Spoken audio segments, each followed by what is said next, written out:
We've got your last chance to see the Abbott Brothers and Trampled by Turtles this Thursday at Xcel Energy Center right now. Don't miss your chance to see this co-headline show by two of the best in folk music. 800-320-5326. Those are the digits. Give me a ring. I couldn't like the Abbott Brothers more, and I love Trampled by Turtles. I'm so sorry that we're going to miss that show. Oh, wow. We'll be in lovely Los Angeles town. Ben Lieber and I hanging out, doing fun things together. You guys have big Los Angeles plans? Like we always do, buddy. Like we always do. Yeah, we see each other as we're walking out the door, and I go, "Where are you going?" And you say, "I'm going here," and I say, "Well, I'm going there." See you later. We go the other direction. We literally will go the opposite direction. We always do that. Right now, joining the show, the guy who finished third in the best face contest to me and the Elephant Man. Here's Michael J. Mussman III. It was rigged. I don't care what anybody says. Saw said you finished third. I'm not having a great morning because I did hear that. I'm like, what? Yeah. Okay, watch the Lynx absolutely get robbed. Yeah. Vikings, okay, that was not great, losing a game. But then coming in third behind the Elephant Man. Yeah. Good. But you know what? Let's just be honest, though. He's had a rough go. So let him have this one, would you? Yeah. Will somebody take my bones when I die? No. Put them up in their house in a museum? No. Distillery might take them. Oh. The liver's no good. Oh, that's a good idea. One of these craft brewery places should have a human skeleton hanging from the ceiling. I don't think that is a good idea. Yeah. Why? It's like just a subtle reminder to not steal. No, I see what you're saying. Hi. Now I got it. But other than that, I'm doing great. Thanks for asking. It's good to hear from you. Yeah, it's good to hear from you. Yeah, I'm glad you're here, brother. Can we just say one thing out loud? Yeah, let's do it. Okay. All You right. say more than that, dude. Yeah, No. But here's the thing, because I had tons of buddies texting me yesterday and talking about look at you with all your friends. About your Wow. face. So rich. You're talking about your face. No, I yeah. got no text yesterday. Zero. What does that say? But can you just, as a fan, can you just say out loud, the Vikings are 5-1, and then listen to what you just said. The Vikings are 5-1. Calm down. Okay, I'm calm. Yeah, we're calm. Yeah. Yeah. I feel calm. I don't think anybody that's rational is panicking. No, I don't think so either. It's the irrational Those fans. are the that people lose I their don't mind. know. They're 5-1 through the toughest schedule to start a season in the league. Yeah, you woke up with a rational, though. Sauce is right, though. They were more likely to be 1-5 at this point than 5-1. Oh, yeah. So if you had to bet, I would have bet 1-5. A lot of us picked that in this room. Right, so maybe 2 wins. You got to be thrilled to be 5-1. Right. ESPN said that they would have the number 1 overall pick, and they're 5-1, and they barely lost. There aren't moral victories in professional sports, but they barely lost to probably the best team in the NFL. Yeah, and you didn't get blown out. No. And you actually, because Hawk did. we've all talked about, we've all talked about the fact that, going into this game, only 3 minutes and 26 seconds that we've not had the lead. Yeah. So can this team actually play from a deficit? And they punch back. They've outscored their opponents 58-3 in the first quarter this season, and that leads the NFL. Yeah. That's crazy. I'm going to say something ridiculous. You ready? Say it. I feel like I believe in the team more after yesterday's loss than I did the week before. Because they didn't get exposed against an elite NFL team. And they totally agree. They didn't S the bed when they lost the lead. Yeah. And the thing is, throughout the season up until this point, we were not a great second half team nor a fourth quarter team, and we outscored them in the second half and in the fourth quarter. Yeah. So, yeah. And the throw Sam Darnold threw to Justin Jefferson in the end zone is an absolute that rope. was sick. That was a scene. That was a great throw. And I'm not trying to kiss ass because he's on our show every Tuesday, and I feel like every Monday I feel like I'm just promoting Jonathan Grenard to do it. But excellent. Did he get better as the game went on? Because it seemed I like think so too. Yeah. by the end of the game, I'm like, Jesus, he is just dominating now. So Yeah, and you talk to Jesus a lot. Yeah, all the you time. do. You're like, Jesus, please. And I was like, Jesus, take the wheel. That's why you don't do family How long was anymore. it You go to afternoon church. no, that's exactly. He finally granted me one wish. Yeah, that was kind of him. How about Grenard genie. and Van Ginkel right next to each other? Wow. That lineup, man, when I saw that, I'm like, oh my God. Yeah.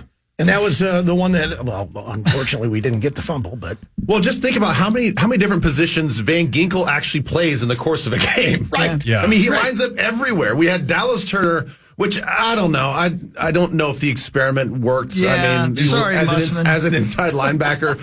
But then Van Ginkel was playing that spot as well. Then he has his natural spot on the left side as the overhang player, and then he'll be as an interior defensive lineman running stunts with Grenard. Yeah. The dude's everywhere. And then he drops in coverage and gets interceptions and takes them to the end zone. We were short Blake Cashman, right? That's why they had to shuffle things around. Wasn't Blake supposed to be, or is he still your guest? Yeah, he's still, as far as I know, he's still my guest. Yeah. Please don't step on his foot. We're not going to, we're not going to talk much about the injury because obviously players aren't going to talk about their injuries, but we'll get into everything else. That's tonight? That is tonight. Did you ever have turf toe? No. I've had a high ankle sprain and I broke my foot, but my toesies were okay. Yeah. It sounds, I know how horribly painful it is. Yeah. And it can last the rest of your life. But it still sounds like kind of like the most namby-pamby. I know. It really does. They need to come up with a tougher name for that. Yeah. It should be called spraining that ligament. Yeah, it should be called like dislocated member. So it's painful. It's painful, and it could last the rest of your life. What if we call it marriage? Oh my! Oh my! What happened to you? Oh my! You're heavy. That's too easy. Even toe-itis sounds better. Yeah, like a bad case of toe-itis. Crinkle toe. Okay. yeah. Crinkle toes? Yeah. That works too. Yeah. Turf toe? That's fine. Yeah. Just get back out there. Yeah. That's cute. Yeah, man. Bring it on. Yeah.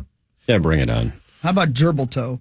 Oh, your dad. I think that sounds a little confusing, but that's And where it's going. Yeah, that's a little odd, but yeah, go You're with the only one that thought that, Mussman. it. Yeah, how about twinkle toes? See, that makes it sound real good. Sauce, you name it. I did crinkle toe. He did. He called it crinkle toe, and I brought to mind fries, and now he's correct. hungry. Now I want fries. Fries are great. Crinkle toes are my favorite. Yeah, crinkle fries are fine. I didn't say fries. I know, but I'm thinking about fries. Fries bring me peace. Fries don't judge me. I bet they do. I sent one text. No, not you. Yesterday. Fries don't have beady eyes. I sent one text yesterday. You to did? Mussman Yes. and Meats House Paul Lambert. I responded. You did, but I was wrong on both. Oh, yeah. I said Dallas Turner's going to have a great day at linebacker. Yeah. Wrong. And what was my other one? That Patrick Jones was going to have a giant day as well. I did agree with you, actually, when you sent that. I was like, oh, yeah, that does make sense. It was looking good, it's man. about time that, Pat Jones gets back on the board. Oh. Good job, Zacho. Thank you. Is Dallas Turner any good? Yeah. Yeah, he's good. He's a rook. Yeah, don't side-eye me. Yes, he's good.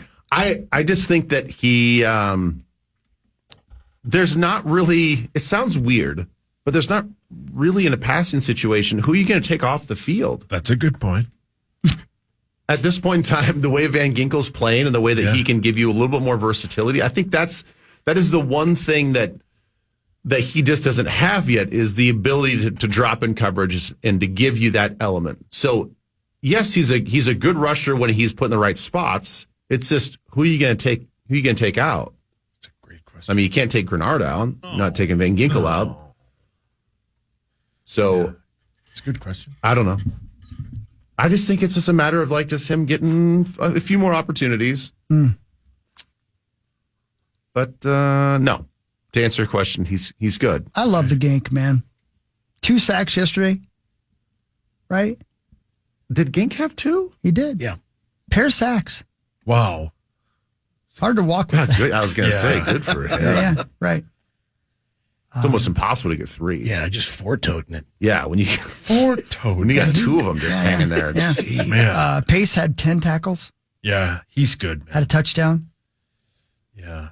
Oh, that punch-out from Metellus. Metellus is great. Yeah, I love Metellus Metellus. is great. Spectacular. He's the Yeah, I actually talked to their offensive line coach after the game. And we were just, chopping it up, whatever. And he's like, man, I tell you what, he's like, that Metellus.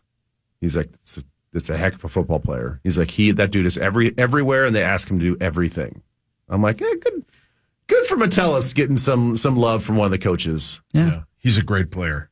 It is fun. They created a position just for him. I know. I didn't realize that we had 3 forced fumbles yesterday. They only lost 1. But we knocked the ball out 3 times. Yeah. Yeah, because Grenard had this Yeah. a strip sack, Yeah. right? Yeah. Then you had the Metellus one. What was the other one? What am I forgetting? Goff, when they hit on that sack. Yeah. that was Grenard. That's the Grenard one. That was the Grenard one. Yeah. Okay, Yeah. sorry. Well, on ESPN.com, it says Frank Ragnow. Did he have a? What You is have a fumble recovery? doesn't- No, it said Yeah, sorry. It said recovery. Goff He fell had on the ball, it said yeah. Goff had 2 fumbles. Montgomery had 1, so they credit Goff with 2. That was the first fumble lost by the Lions this whole season. Yeah, and And that's Scoop. Yeah, They- dude. So man. Van Ginkel, going back to him, his stat line: 2 sacks, 7 tackles, 3 tackle for losses, 2 quarterback hits, and 1 forced fumble. And he's just so smart. he's excellent. Yeah, I just love watching this defense He's play football. excellent. I didn't realize he had that type of game yesterday. Yeah, between Van Ginkel and Grenard, the football IQ and athleticism and like just drive on the line, both of those guys are just complete studs. And they got them both for what they would have paid Daniil. And when they It's like a signed buy 2 get 1 free Gatorade offer at Holiday. yeah. Hawk would rather pay full price. That's okay. He said IQ and you thought of DQ, and now we've lost. No, Oh God! Now okay, you're thinking Jesus, of crinkle Lord. cut fries. and Relax, you two. ice You're tag cream. teaming me like I'm Hawk's Please. sister. Relax. Oh, see? Chris and I are tag teaming you. Like, Chris would tag team his sister. Not do that. He is from Indiana. No, Would no. you tag team wrestle against your sister? Yes. No, but with her, like What? What would your tag team tandem name be? the sluts. Yes. Hawk and the whore. Do you have a finishing move? He does. What's it called? It involves tickling. Oh God! It's called the John bonus. Very early in the round, though. It's called the John bonus. That's what we call It's it. not called the PA. Huh? No, it's got nothing to do with John. You're It's going to give him the bonus? It's John as in man who buys a prostitute. Oh, it's a bonus. And bonus is in you hit the bonus. Yeah. Don't be weird. Yeah. It's not the Scabies Slam. No, not anymore. Not anymore. Yeah, No, you retired that one? Dude, that was surprisingly unpopular. I don't think she has that anymore. Yeah, they used a focus group and it did not score Didn't well. go well. Does she still have scabies? Would you stop talking about my sister? When was the last case of scabies you've ever heard of? Just this morning. just listen heard to that. what I just said. Sorry? Are we only listening when I said the Elephant Man was prettier than you? Yeah, he might have turned off the radio. Right. Yeah, I was a little. Boss, is scabies a deal breaker for you when it comes to the ladies? Oh, boy, and I have to see her first. It's like outside of your lovely wife. Right. So outside of your lovely wife, Boss, who is your That's a good answer, actually. who's your dream girl? What? Yeah. Number 1 dream girl outside of your wife. Oh, gosh. Julie Bowen. Okay, so Julie Bowen from Modern Family and I'd Happy take every Gilmore. scabie, yep. She is just Especially lathered the in Happy scabies. Gilmore. Yeah. You say, Dream uh, sequence. sure. Thank you. Yeah. That's your happy place as well. Right. Yeah. Gene Simmons mask on my face. It'd be great. Wow. That makes sense. That checks out. That's really Yeah. Would you, Cor? I'm a huge Julie Bowen fan, but in the go to my happy place, I like when Shooter is gambling. That's my happy place. And you know who Hawk likes? Go The ahead and old say lady it. when I knew he was going to kisses say it. her. Go ahead. Go ahead. You like old ladies. I am an old man. Yeah, but not like the old ladies you like. The You like- old ladies you like. I'm sorry. I've had like 3 cups of coffee. We can tell. Yeah, you should take that down a notch. All right. Don't tell me what to do. Don't Beady tell me what to eyes, do. man. Don't. Okay, Thanks, crackhead Bob. I wish. You wish you were crackhead Bob. No, I wish we had him as a co-host. He'd be better than me. God, I Hey, Ben. wish you were Yeah? hanging out with Michael Jackson. He's dead. I know. Not that Michael Jackson, you dumbass. Oh, wow. Jeez. God. Never Why mind. would you assume we're talking about the King of Pop? He's dead. I don't know any other Michael Jackson. Wait, wasn't there a guy? Whoa. Wasn't there a wide receiver that played for Cleveland named Michael Jackson? Yeah. Who knows? That's who Chris was referring to. I don't know. How did you not know that? Ben, all right. I'm so sorry. Nobody knows. I'm sorry, Ben. What, that I had to get up for this? Yes. I know. That's fine. I got a terrible night of sleep last night anyway. So Why, I was, what happened? I don't know. Get Just- caught Distraught over the cold? Lynx loss. To Randy? Boy, that was bad. That was bad, wasn't it? Well, bad. Yeah, it was bad that they lost, but that was just bad basketball at the end. Was it because Russell Wilson played so well? Is that why you're tossing and turning? Look, I got to give him credit. He played well. How about that? He played well. His interview before the game was really cringy, but and even his post-game interview was kind of cringy. Yeah, but he played well. Well, it's all cliche. But you think the guy's been interviewed how many It's times? like this weird, I don't know, dramatic, theatrical intensity. But as everybody pointed out, he's in a full lather before the game starts, and he's out of breath because he's just so into I don't know, man. It was real weird. Well, he was getting a real warm-up, Yeah. He was getting ready to go for the game. I don't know. I cared less about his lather and more just about the words coming out of his mouth. But Hey, whatever. Benjamin. Yes. The Steelers are 5-2. I'm not trying to make the preposterous statement tournament because I don't think this is that preposterous. Is there going to be a point where at some point Mike Tomlin is considered one of the greatest coaches of all time? Yeah. If not top 2 or 3. I mean, Of all time, I think he still has a ways to go, but I think he's already never gotten, had a losing season. Yeah, and this season should be a losing season, and they're 5-2. Yeah. He's elite. I don't know. I mean, he's just an unstoppable force, this dude. He just finds a way to win with no matter what roster you hand him, he finds a way to win. Yeah, and I think it's not only just the wins and losses, but everything it takes to get some of the, I think just some of the, for lack of a better term, it's just like the chemistry of the team to work out. He's got a wide receiver in Pickens who seems like he could go off the reservation any moment, any day. He could be like, I'm out. I'm going to go do whatever I want to go do. The team brings in 2 quarterbacks that probably should never be on the roster together. And then you're asking a locker room and an offense to get along with both of them and to say the right things and just to be like, all right, guys, we're just going to see which one of these works. And like they've had some mix-ups here and there with guys saying stuff to the media and whatever. The way he can manage the team, the personalities, my goodness, like as good as anybody else, certainly currently. But I feel like any other coach in that situation with some of the problems that they've had on that team, it would have collapsed the team. They've had 9 different starters on the offensive line too. 9. Is he in your personal top 5 of all time? Yeah. Top 5? Yeah. I mean, because of the personal connection. Mm-hmm. But even outside looking in, I mean, you can't look at the current status of the NFL coaches and not put them near the top. What a crazy streak. Yeah. What if he ends his career never having a losing season? That's going to be one of the all-time great sports stats, let alone NFL stats. Never have a losing season in the NFL. That's pretty nuts. Sauce, you want to go through sports when we get back? You know what, Corliss? I would love to. Mr. Unlimited. More of the Power Trip Morning Show. Ben Lieber is here. Michael J. Mussman III is here. This is the Power Trip Morning Show on The Fan. Oh.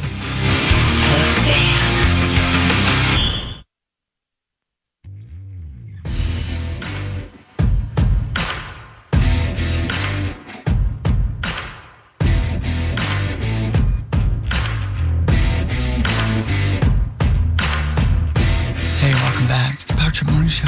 All right. Ben and Muss over there, we've been breaking it down. It being the Minnesota Vikings loss yesterday. We're feeling all right. We got another one right around the corner here, Thursday in L.A. And by the way, thank you, Carbonis, for bringing us what it would have been the news. But of course, being that it's a Minnesota Vikings Monday and we're your Minnesota Vikings morning show, we have to break down the Minnesota Vikings. So let's keep that going. It's time for Fan 5 on the Power Trip, presented by All Around Property Preservation. All right. The Minnesota Vikings lost 31-29 for their first loss of the season, losing to the Lions. Goff diced the defense up for 280. He was 22 of 25 for 2 touchdowns. Jahmyr Gibbs had 116 on the ground for 2 touchdowns, and he had 44 yards through the air.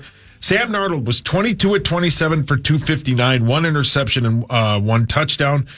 Goff was sacked 4 times. Aaron Jones had 14 carries for 93 yards and a TD. But in one of the hardest schedules to start a season, the Vikings are 5-1, and they battle mostly awful teams the rest of the way, including the Rams on Sunday at 7:15. On Thursday. Thursday, excuse me. And the Rams lost, played again. The Rams won 20-15 over the Raiders. Second quarter, Ben, was not great for the Vikings. Oh gosh, no. No, but here's the thing: is that 21 points. Yeah, there was such an issue where we're blitzing, we're bringing pressure, but not getting there, and then absolutely killed us over the middle. See, the thing is, like, that is just the book on our defense. If you are allowed enough time versus our blitz, the middle of the field's always open.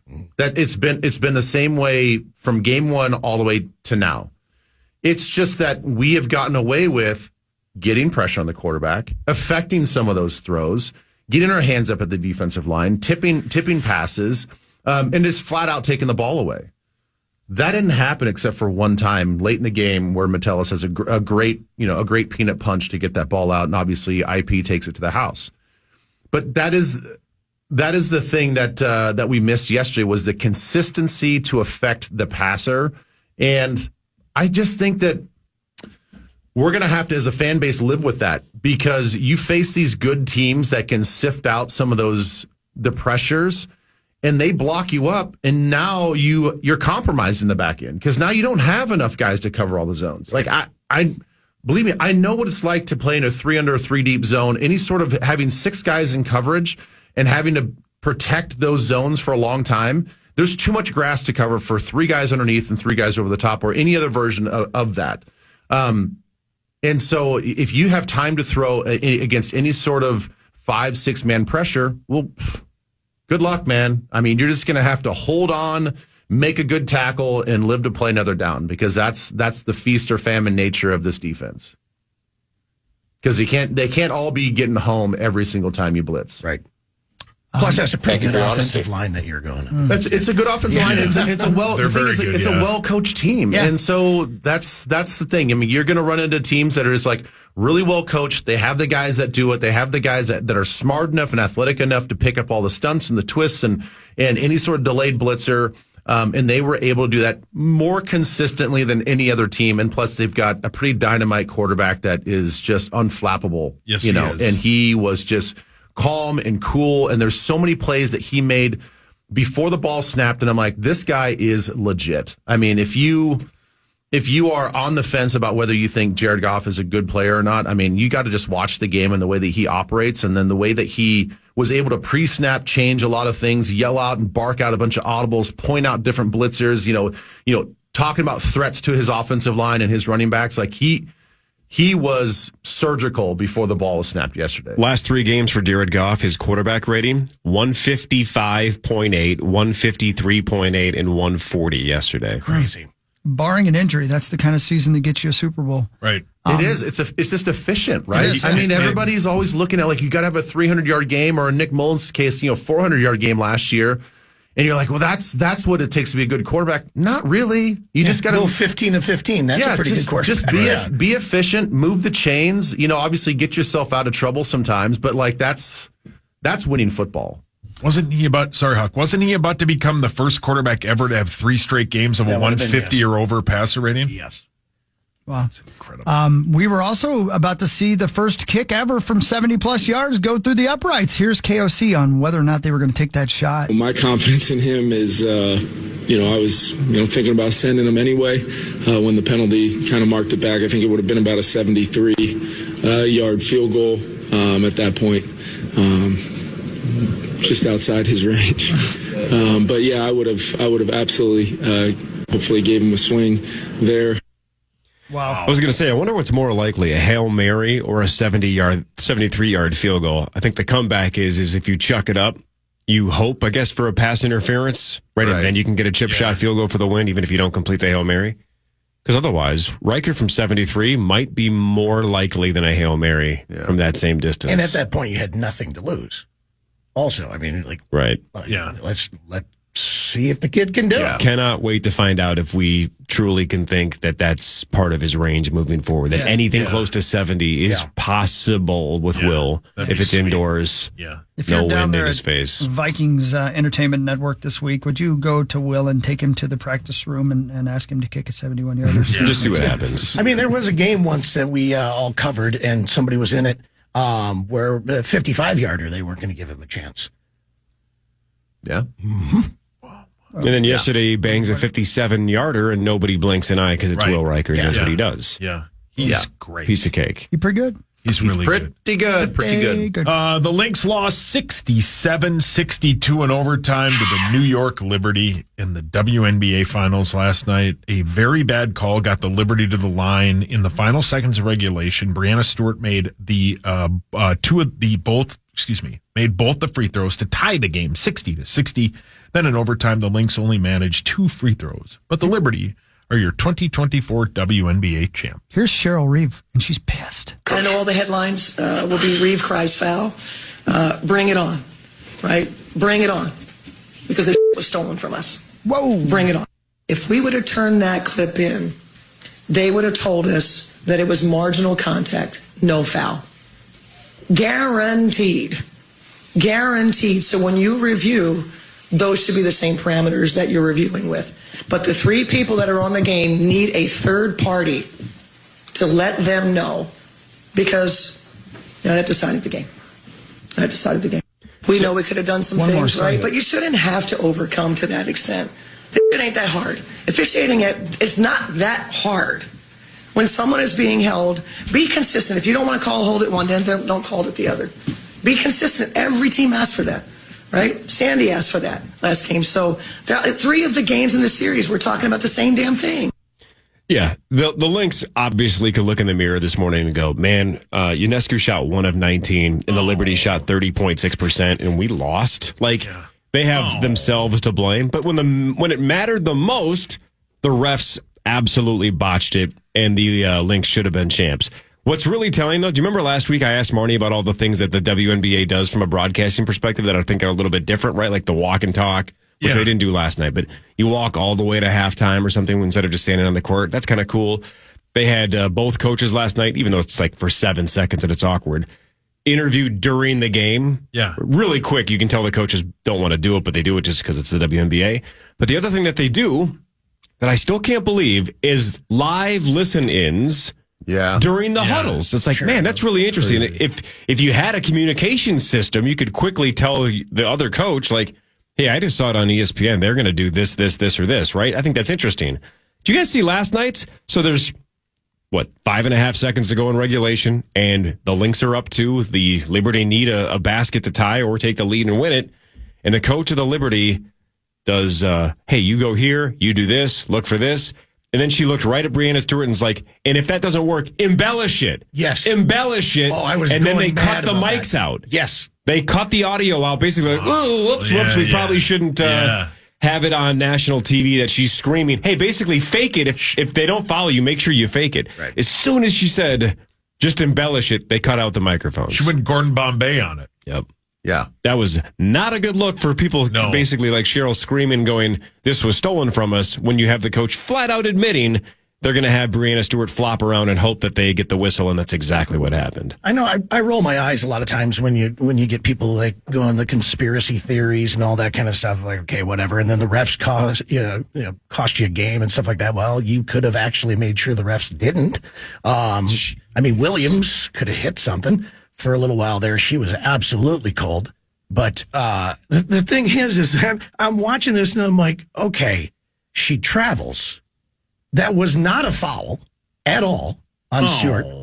And then, but the whole time, all I'm thinking about is like, okay, let's look at this whole season, right? WNBA absolutely has a massive season because of Caitlin Clark. And then also you're coming off of the Olympics. So, this is and then you got this great game, this great series in this finals. Why not have just a little more extended play? And I honestly was thinking that I'm like, this is absolutely you know what? I think we're going to go into overtime on this one. Let's get some more play here. The fix you think it was just like done intentionally to get a little extra play? Yeah. The fix is in, yes. Maybe. And I normally don't believe in that, but I was watching that and I'm like, this just seems sketchy. Yeah. I think a lot of that, a lot of the stuff that Cheryl's saying can be true. It can be true that they played sloppy. I'm not going to, I only watched, the kind of like the bulk of the fourth quarter and then overtime. So I didn't watch the whole game, but sloppy basketball. I mean, by both sides. I mean, and you could chalk it up to nerves or the intensity of the game and defense. At some point in time, they step up for both sides. But it was cringy, sloppy basketball. But she can be right too. That was a really bad reviewed call, and to say it was stolen, I don't know. I mean, she's obviously watching it much closer than I am, but from a fan perspective, I'm like, you guys had opportunities to win that game, regardless of the bad officiating. That last shot that we took at the end of regulation was terrible. Yeah, Kayla McBride had 5 seconds and she panicked and launched it. Terrible shot. That was rushed. She should have caught the ball. And if I can recall, it's not like I watched the replay, but like she could have even pump faked and driven into the lane and had a layup. I think the whole lane was wide open. She chucked that ball from 3 as if we had 1 second left on the clock. Yep. I'm like, what kind of bad basketball and terrible awareness is that? So it's like, you can be upset, but you can also be upset with your players not executing just the game of basketball. Yeah. And again, if Collier makes that layup with 7 or 8 seconds ago when she should have, then it's a 4-point game and none of this matters, right? Because then the game's just over. Yeah. She's got to make that. She's a first-team all WNBA, or she's one of the best players on the planet. You got to make that layup with 8 seconds to go. You just have to. And then the game is over. If you want to be a championship team, that's the little details that you have to do. You have to make those shots and be more aware of the time on the clock. Vikings news after this Power Trip only show on the Fan. The Fan.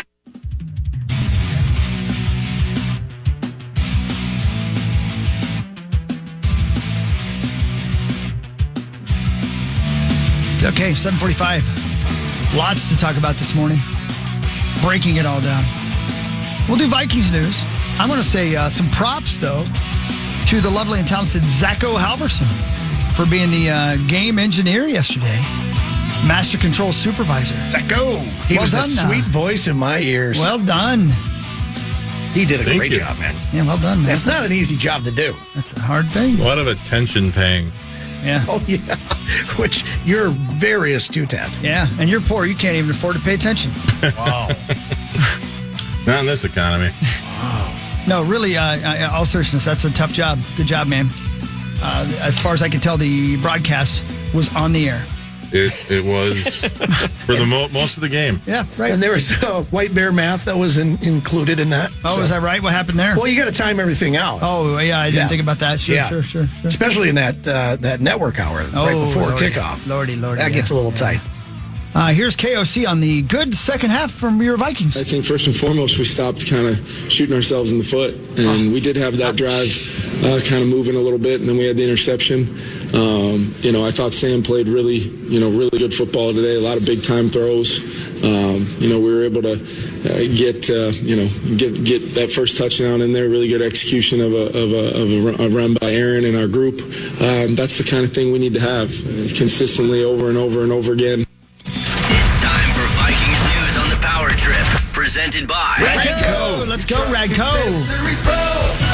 Ben, I heard Rosie say it in the postgame with Muss, and I don't know who he stole this from, but he mentioned something about how he felt the absence of T.J. Hawkinson yesterday more than maybe any other game the rest of the year. Do you agree? And who did he get that from? I don't know who he got that from, but I think it's a good take. So why did yesterday stand out as a Hawkinson type game? Well, because the way that the Lions use their safeties, their safeties are really, really good. And right now, I mean, they have some, two really good young corners, but I think right now the showcase spots right now are the safeties. And, I think just having a true guy as a tight end, a true pass catching guy that can really stress those guys out and kind of create some conflict the way that they use their safeties down the box. Also, it's a too high safety look. When Branch had that interception, he didn't do anything other than to sit on his landmark. And he just read the quarterback's eyes. He watched the receiver break to the outside. I think it was Addison. And I think he was on a deep over. And he saw the whole thing the whole way. He was just patient. And Donald did kind of stare that down. He did stare it down a little bit because I think he was expecting the safety to be pulled off for whatever other reason. And he just sat there and just watched him sort of come over, read the quarterback's eyes, and just jumped in front of it. It was an easy interception for him. I think in those situations, those type of plays, if you continually threaten those guys with at least a guy in the middle that can go down deep middle, or he can go down deep middle and then come back and post up, it just gives their eyes something else to think about, especially when we target Hawkinson as much as we do. So I agree. It's not so much that was Hawkinson going to have a 100-yard game, but the fact that we can just do more things to stress out those safeties, it's going to be a different matchup when we play them at the end of the season. Hopefully it's a meaningful game at the end of the season and we see him. But yeah, I agree with Rosie. Don't know where he heard it. But do you have any insight on whether or not he will be available sometime soon? I don't, but I would just say my gut feeling is that he plays on Thursday night. Okay. Yeah. I was kind of surprised he didn't play yesterday. But yeah. No, I thought it was also interesting because, at the top of the segment here, Hawk, you actually played KOC. The one thing I thought was interesting in his presser afterwards, talking about that 2-point conversion, and he did everything he could to not say Darnold forced it into that spot. He's like, well, I mean, he threw it into a really tight area, and he had to be on. And he goes, I'll have to look at the tape because I think Naylor might have been open in the corner of the end. Yeah. Was he? Does anybody know? I don't know. But yeah, I have not seen that play back. But that was like, I found that really interesting. It's like, he kind of wanted to say, why did he force that? Yeah. It was such a weird, poor throw that I'm like, did that get tipped at the line? It was the whole thing was like, what? Yeah. Like we weren't prepared to go for 2, and I know we were, but do you know what I mean? It felt so weird. We weren't though, right? Because that was after the pick. Oh yeah. There you go. Great point. So Okay, I mean, the offense is sort of running out there, like, wait, what? Grab my helmet. We gotta go. That's how it felt. So it felt discombobulated and it felt rushed. I thought when I was watching it live, I'm like, that got tipped, right? Because that went like basically not even close to Justin. Yeah. I don't know. Again, a close game. We're going to nitpick a lot of different little things. Yeah, check this out. If we all agree that Detroit's one of the best teams in the NFL, I think we all agree there, right? I do. First downs, Lions 19, Vikings 16. Pretty close, right? Not bad. Third down efficiency, both teams, 4 of 10. Total yards, 391 for Detroit, 383 for Minnesota. Essentially a dead heat again. Passing, 247 to 244. Almost identical. Rushing, 144 to 139. Almost identical. Both teams had 8 penalties. That's exactly identical. Time of possession, the Vikings had just over 30. The Lions had just under 30. Turnovers each had 1. Right. Yeah. So almost exact numbers for team stats across the board and a 2-point difference. Yeah. So incredible. What a game. Almost identical teams. Like I said earlier, you take that weird second quarter. I thought the Vikings were the better team for most of the game. And let's say this too, Corey. During that second quarter, did you not say this could be the end of the season? Wasn't there part of you that was like, this is what we've all been afraid of. Yep. We are getting just skunked by a truly good team. Because it just ran downhill. Right. Because, Ben, it wasn't that they scored 21 points in the second quarter and we scored 0. It was how easily the Gibbs touchdown was way too easy. Yeah. The defensive breakdown on the deep one, Amon-Ra St. Brown, that was like, Jesus, what? So it was the way we were getting scored on. If it was 21 grinded away points and the defense is putting up everything they can, but Detroit's just making it happen, you'd say, all right, but it was the ease of the 21 points that I think was super concerning. But then that didn't happen in the second half. Yeah. But it wasn't like they got like a short field by any means either. Because, I mean, if you look at this, the series, the first one with the Gibbs, that 45-yard run, that was 69 yards on that particular series. It was for Amon-Ra St. Brown, that 35-yard touchdown.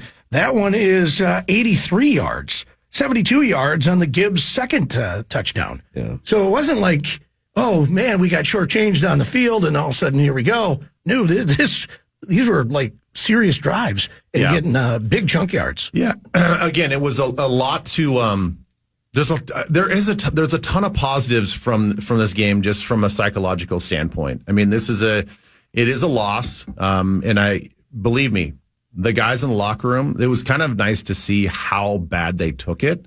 Those guys were pissed in the locker room. I mean, they really obviously felt like they let one go, and it's good because you don't want those guys feeling like, oh, it's kind of a moral victory, and we played our hearts out and we just came up short. Like, no, they really, really wanted that win, so that was good. Coming into this game, like again, we talked about this earlier. We're just not. We have not shown that we're a second half scoring offense. Right now, before the game started, we were 18th in the league in scoring offense in the second half at 10.6 points per game. Okay, and then we come out and we have 3 scoring drives right off the bat in the second half offensively, and then we get that scoop and score. We broke a lot of tendencies yesterday against a really good football team. And, the second scoring drive that we had in the second half, we also shot ourselves in the foot. We had 2 penalties. We took a sack. We only got a field goal, but it's like we made mistakes. We shot ourselves in the foot, and we still got points on the board. We put together long drives against a good defense. Like, this was some really good football that we displayed coming out of halftime that we hadn't been showing really the whole year. So, I know, again, take it for what it's worth. It is a loss, but man, it doesn't feel like that much of a loss, No. And that was as I keep saying, that was a very tough start to the season, and now you've got a bunch, like 3 or 4 cupcakes in a row. Jacksonville's terrible. Like me at your wedding. Yeah, correct. Actually, it was 1.5. God, you ate so many cupcakes. It was 1.5. I was embarrassed The actual number is 1.5. You were on 93X's morning show. Yeah. Did you know my uncle was there? I better not. The one thing I will say, though, Ben, which was kind of disappointing, was, coming out of the bye week and how many pre-snap penalties that our offense had. Yeah, that was like, not love that. Whoa, what are we doing here? What's happening all the way around? And I don't know if that's rust or whatever, but still, it shouldn't be coming out of a bye that you have that many pre-snap penalties. Correct. And I think what Addison had 2 just on alignment alone. Like, what, 3 yards? What is going on? Yeah, What's the line of scrimmage? And there's never a good time for a penalty, but like that, Yeah. Hey, Corey? Yes, sir. Complete side note. When somebody says the word rust, what do you think of? Alec Baldwin shooting somebody. Oh. Wow. Same. Okay. That's what I was going to say, actually. Isn't that, what's his face's character's name? Rust Cole is the True Detective character. That's all. Every time I hear the word rust, I think of that character. That too. One of the greatest characters of all time. So good. Okay. No doubt. Sorry. How many 50-yard field goals has Will Reichert already hit this year? 3. 4. I bet it's like 4 is the right answer. Is it really? Yep. He was 2 for 2 against the Jets in London. He hit a 57-yarder yesterday against Detroit, and he hit a 58-yarder against the Houston Texans. 4 for 4 from 50 plus. And he still can't get on the field without security stopping him. Sorry, young man. I know. I know. It's true. It's a true story. I love that. It's my favorite. I like on ESPN.com, it says he's 0 for 0 from 1 to 19, 2 for 2 from 20 to 29, 3 for 3 for field goals in the 30-yard range, 3 for 3 in the 40-yard range, and then 4 for 4, 50 plus. They're going to have to get another column for this dude eventually because it's going to say 60 to 69 yards and then 70 to 79 yards. They're going to need new columns. I know, but it's so exciting. What would he be saying this morning if he had tried that field goal? Even if he had I don't even care if he missed it. I just want to see him try. I love that KLC almost pulled the trigger and said, let him do it. I wonder if the league would be going crazy. Like, people would be criticizing him like crazy for even trying it. I don't think so. What if the opposite? No, they're too busy talking about the Jets. Well, what about the opposite? If he hits a 70-plus yarder, breaks the NFL record on a game-winning walk-off field goal to win by 1. Oh, my God. And that place is losing their minds, right? Because U.S. Bank Stadium would have shaken to the ground. That's one of the greatest kicks in NFL history. Yeah. Well, it would have been the longest, but it would have been the greatest. One of the greatest. God, it would have been sweet. Let him do it. Man. But as a Vikings fan, don't you still kind of have that shadow of it can't be perfect the whole time? Yeah, but that's why it would have been the perfect opportunity to let him try it. That's the best way to, if he's going to miss, no one would have blamed him if he came up 5 yards short from 71 yards. Who cares? Yeah, that would be a good record at the end of the year where you're just like, well, he did miss the 1 from 73. Yeah, he was a little short on that 70-yarder. Yeah. Otherwise, though, he made every field goal we asked him to make. Would have been sick. There's 2 things I want to discuss as well. Number 1, the picture of Bill Belichick with his 24-year-old girlfriend, which I am just... At a corn maze. Good for him. Of himself. Of himself. There's another picture of him at a playground. Got lost in his own eyes. I want to discuss that. Yeah. And then I want to discuss how you, Sauce, how you see it so clearly. Oh. You stole $100 from me this weekend. How did you know Georgie was going to whoop that ass like that? Honestly. How did you know?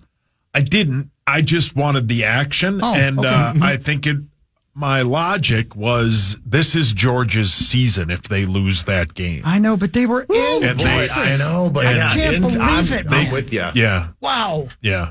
I was happy to give you that money. I'm like, well, he got me. Yeah. He knew the fix was in or something. I don't know. Yeah. That was Man.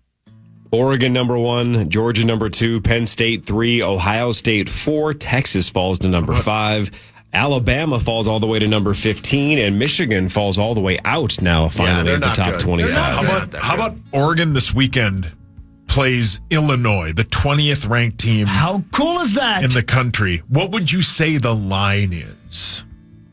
I'm sorry, where's it at? I'm going to say it's in Oregon. In Oregon. Oregon. You're asking plus this because 7. it's got to be way more than that. I'm going to say it's closer to like 16. 25. 25? No. Oh my gosh. Put the house on that. Yeah. It does say 25, but I actually don't know what that means. So. Holy cow. 25. Wow. Man, I'll tell you one thing. I love college football, and I love that we finally have a season, Ben, where I legitimately don't know who the best team is. I know. I love it. It's the perfect season for the playoff situation that they have. This first year that they're going to have this expanded playoff deal. Awesome. And Indiana. I know. Dude. Yeah. They're real. They're legit. yeah. They are really legit. They roll really good. That Nebraska team. Man, I know. By the way, DraftKings has Oregon as a 21.5-point favorite. Yeah. Well, either way. That's still massive. Yeah. A little bit better deal on DraftKings. 21.5. Golly ma. Jeez. Yeah. God, and Illinois is legit, everybody says, too. So Illinois, Indiana, they're it's good football, man. I love And how about college football. USC lost to Maryland? Did they really? Yeah. And shout out to Maryland. Do you know why? Did you see how they lost?